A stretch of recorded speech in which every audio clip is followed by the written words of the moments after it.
ভাইজান আপনার দোকানে সেকেন্ড হ্যান্ড রুটি পাওয়া যায় না? হাট!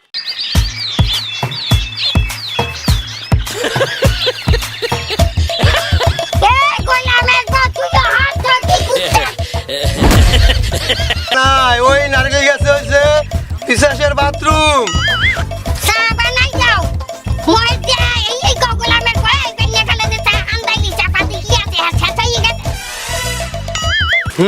হাট! তোমার বউ দেই চললাম। ও কাকু, ও কাকু, ও খানা ও কাকু, ও কাকু, ও কাকু। বললো স্যার কি হয়েছে কি? হ্যাঁ বাপ বসে লোককে তুই এর লাঠি মারি এরম করে ফেলাই দিলি, কি হয়েছে কি? এই আপনি যে 7 বছর ধরে দোকানতে বাই খান, বাড়ি গেল আপনারা পাই না, চাউলের টাকা দেবে কিনা? কয়টা আবাস? আমি 700 টাকা পাই। মনে কর দিয়ে দিলাম। দেন। হলো ও পাবে না বাপ, মনে কর 700 টাকা পাইস তো, ওই প্রতি মাসে যদি 10 টাকা করে দি কয়দিন লাগবে? 700 টাকা শোধ হতি 5-6 বছরই লাগলো। আজকে আমরা আমার লাগি এর কি করেন? বাপ কইছিল আমি মানবো না, আমার টাকা দিয়ে দেওয়া লাগবে একটু।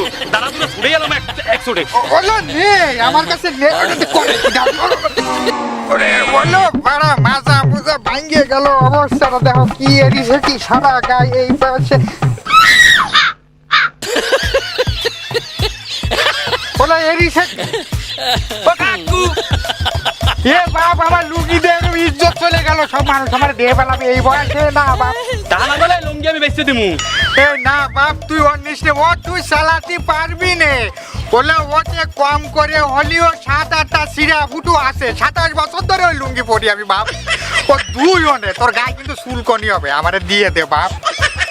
সেরা আসলে তো সেরা বলে কইলাম না। তবে তাহা উঠে মুখি দে তাহা আর জিনিস তো আমি পাইয়ে গেছি। এই ও কি? কাকু, এই না বাপ এই প্যান্টের দিক তাকাইছে। আমার জিনিসটা পাইয়ে দিবি। না না বাপ তাকাইছে, ওদিক তাকাইছে।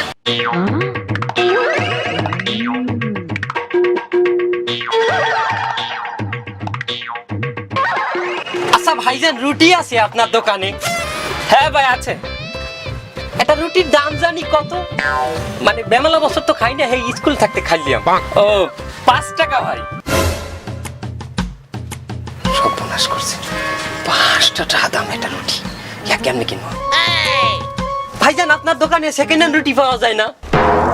মানে ওই মানে মনে করেন আফগান একজনে কামড়াই গেলে আপনি সেটা আবার আমাকে কম দামে বেচিয়ে দিলেন। এ আপনি কি করলেন? পাগল আপনি, পাগল। না মানে আসলে এসব কিন্তু অনেক দোকানদারেরা বেচে, বুঝছেন? এগুলো কখনো বেচবেন না।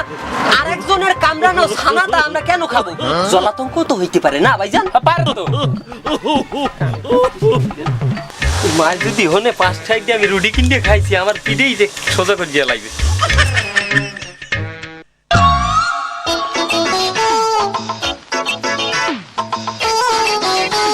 হ্যালো, হ্যাঁ বন্ধু, ওই 5টা মিস কল দিলি দেখলাম, এই এক কল্লা বেল গিয়া কি হয়েছে গো? কি আমাকে মানিক ভাই, ওই যে মোটা মানিক? হ্যাঁ কি কি দোকানে ওই যে রুটি খাইতে খাইতে ঠাস করে মরে গেছে? আহা কও কি তুই? ডাক্তার এরে কইছিলে মোটা মানুষ রুটি আর ভাত খাওয়া যাইবে না, এর পক্ষে ক্ষতিকর। আহা রে, উনি অনেক ভালো আসলে মানিক ভাই। আরে রাখ রাখ, আমি আইতেছি, ওনারে দেখতে আইতেছি, রাখ রাখ। ও ভাই কমে যান, কিনা তো দুটি কেজি মরে গেছে কইলেন। হে কথা আপনি শুনে লাভ আছে? ওই আমাকে এলাকার মোটা মানিক ভাই দোকানে বইয়া রুটি খাইতে খাইতে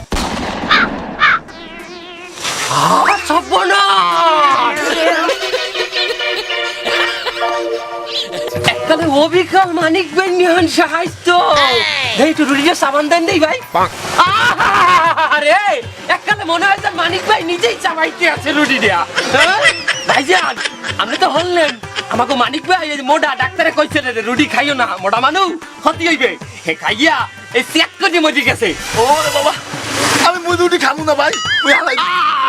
হরেন কি এটা একটা খাওয়ার জিনিস না, এটা হালাই দিতে হয়। হ্যাঁ একটা যে মরতে দেন, ওই ওই ওই অনেক দুঃখী মানুষ আছে না, খাইতে পারে না, পেটে খিদে থাকে, থাকো আমি দিয়ে দিই। তা মুই তো কামড়াইছি। তাতে কি হয়েছে? কুত্তা তো আর কামড়ায় না। হ্যাঁ নামের তাতে সাপের বিষ হয়েছে কোনটা? না না নাই। আরে বাড়ি যাইয়া ওজন কমান যান।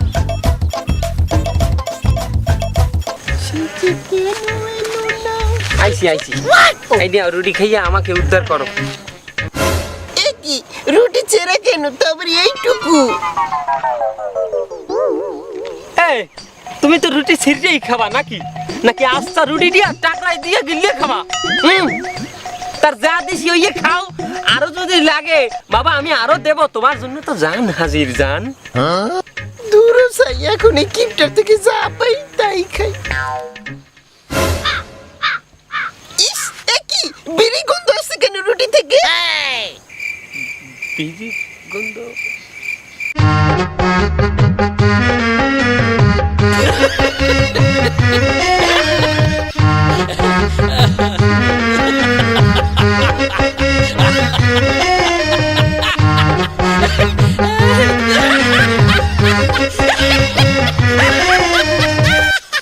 দেখছো এর লেগে আমি পুরা রুটি আনি নাই, এই আধখান রুটি আনছি হাতেই তোমার বিড়ির গন্ধ হয়।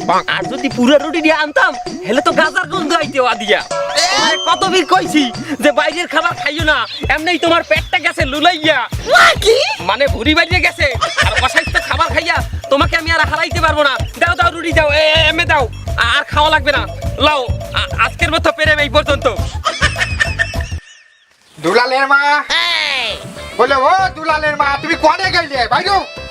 আর কি হয়েছে আমাদের কাম থাকি হারবার সাইয়া দেখো এই আমি কি দেখি দুলালের বাবা কি দিনকে দিন গুড়াগানা দেই তাই লেংটা সেংটা আমার সামনেই খাড়াইছে।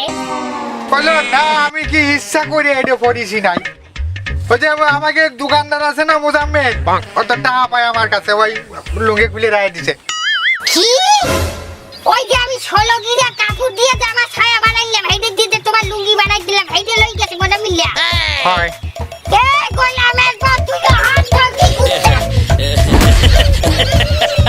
তারপর আমার ছায়া দিয়ে লুঙ্গি বানাই এই যে খুয়াইছো। বলে আর মাইরে না, মাথায় এমনি ভাঙিয়ে ফেলাইছে আমি মোজাম্মেদ। ভাই বাড়ি আছেন নাকি? না ভাই ও ভাবি এ দুলাল তোমার এ কি তোমার তো আস্তাগফিরুল্লাহ আস্তাগফিরুল্লাহ আমি কি দেখতেছি? এ ঘটক সাহেব নাই। হ্যাঁ ওইসে কি ওই মেলা গরম পড়িছে তো, তা তোমার ওই ভাবি কলো কি একটু লুঙ্গিটা খুলে একটু বাতাস লাগাও। হ্যাঁ একটু বাতাস লাগাতিলাম। ও তুমি তো আপন লোক। গোলামের পর ডাক আগে জলদি করে ডাক। ডেকে ফেলো ডাকতেও পারো না তো লাগবে না তুই ওটি উঠার। বলে তুমি তো আমাকে আপন লোক নাকি? এ দুলালের মা, এ ঘটক সাহেব আইছে একটু চা বানায় দাও। কি চা বানাই দাও?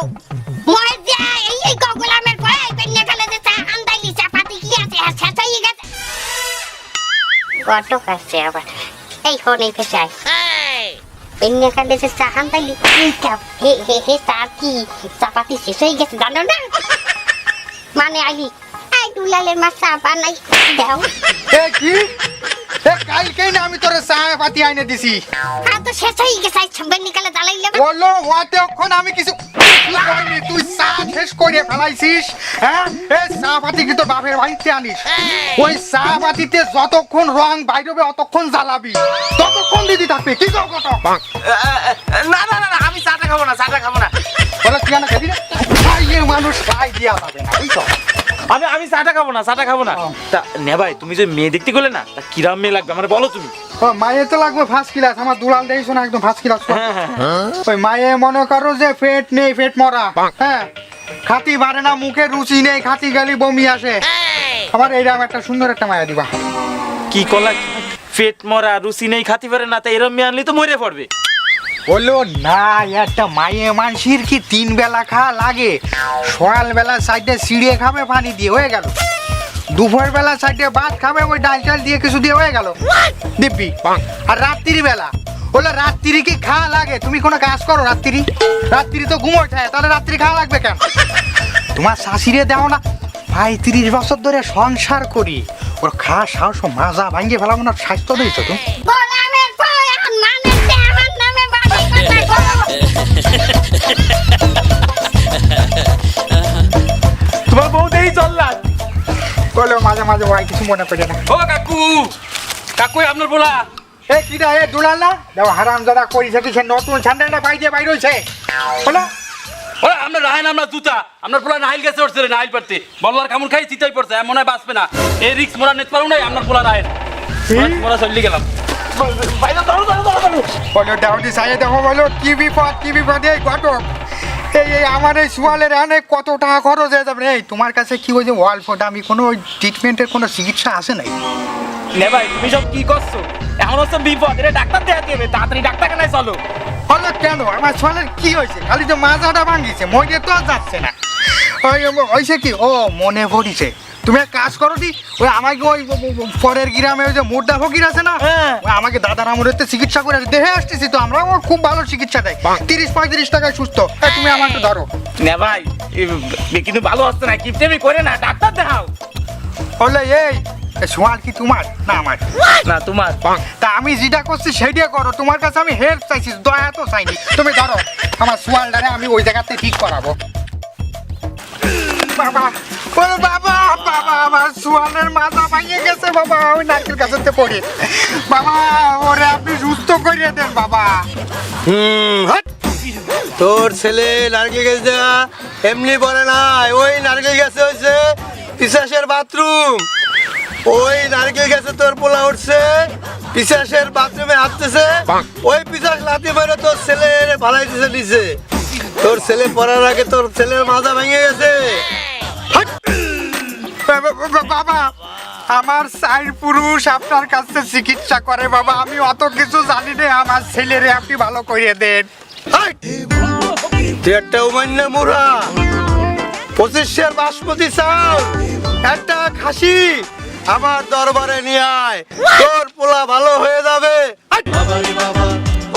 তাহলে তো বাবা হলো না আমি তো ওই কম টাকা লাগবে এই জন্য তো আমি আপনার কাছে নিয়ে আসলাম তাহলে তো আমার সে ডাক্তারের সাথে তো বেশি খরচ পড়ে গেল বাবা তোর ডাক্তারখানায় গেলে 5-6টা দেবে টেস্ট এতে লাগবে 20,000 আর তোর পোলার মাংসে মাজা তারে করবে সিজার সেটা লাগবে 30,000 তাইলে টেস্টের 20,000 সিজারের 30,000 তাহলে কি হিসাবে 1.5-2 লাখ টাকা হয় না হিসাব করে দেখ তা তো হয় বাবা কম টাকার জন্য নিয়ে এলাম আপনার কাছে নে ভাই এই তোমার ছেলে তো কথা বলে না এর মনে হয় মনিটরে গেছে নেই এই কি তাইলে করছে? তো আর আমি না এই জায়গা